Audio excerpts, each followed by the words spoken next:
This is what you didn't know.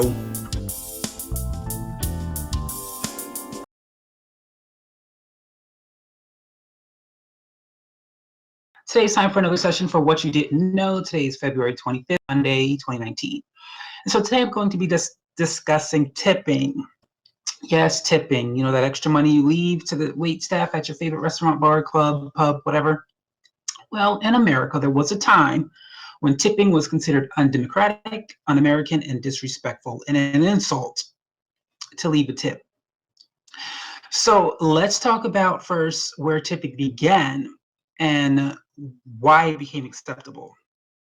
So tipping actually began in England during the Middle Ages. Masters would give their servants a little extra few coins if they did something beyond, they did something really well. They gave them a few extra coins as to say, good job. By the 16th century, it was called a vail.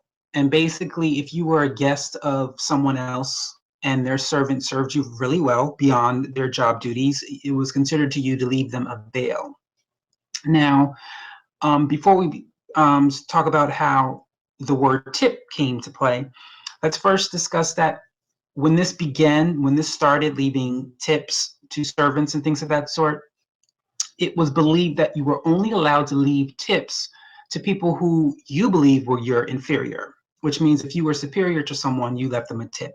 If you were someone's equal, or if you believe that first off, let's just say we are all equal to each other. This superior stuff doesn't exist. Unfortunately, there are some insecure people out there who feel the need to create superior and inferior, but whatever. But if you believe someone was your equal or your superior, you did not leave them a tip because that was considered an insult. You only left tips to people who you believe were less than you. In the 17th century, in restaurants and pubs, in England, they began to leave a jar out with the words "to insure promptitude" on them, or for short, T.I.P, tip. And what this meant was if they saw you putting coins or money in that jar, they would serve you faster and better than the other customers who chose not to put money in the jar. That's where the word tip came from. When during the Civil War, the Americans went to England to visit, and they were introduced to tipping, and they thought it was a great idea. So when they went back to America, they brought this idea of tipping, but during that time, only white people were workers. So because white people in America did not believe they were each other's inferior or superior, they believed it was undemocratic, un-American, and an insult to tip because you were only supposed to tip people who you're inferior. In fact, in Georgia in the early 1900s, there was a law put out, and it was illegal to tip. Illegal. They made it illegal to tip in Georgia because they felt like it was wrong to do that.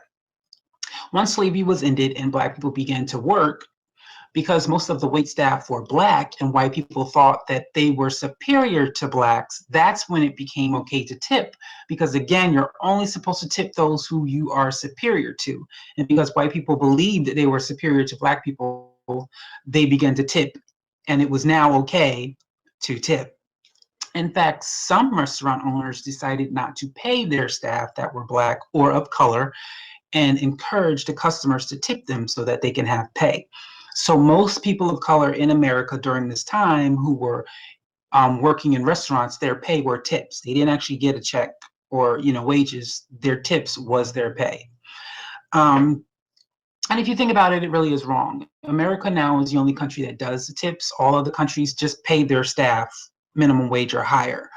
In 1996, they made a law that it is legal to pay anyone $2.13 an hour if they are accepting tips. That pay has not changed.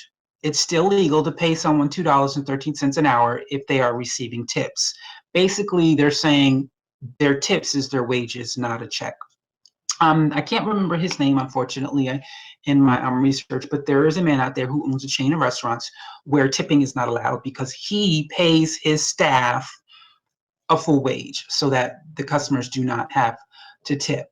Yeah, it may mean that the food is going to be a little bit more, but I do believe it's time that we end tipping, because if you think about it, you don't tip when you get your car fixed, or you go to grocery store shopping, or department stores and things of that sort, because by law they have to be paid full wage. And so just as long as we make restaurants pay full wage, then there's no tipping.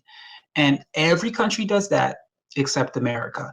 And so that is the history of tipping. So it's actually considered an insult to tip as opposed to not tipping.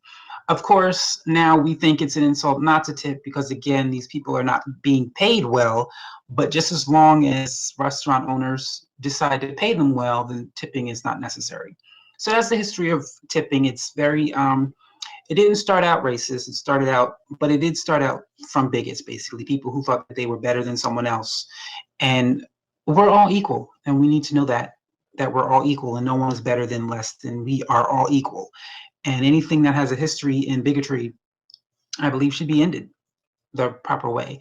So that's it on what you didn't know tipping. Hope to see you again for another session where I teach you things you just didn't know about your history. Thank you for watching. Hope to see you again.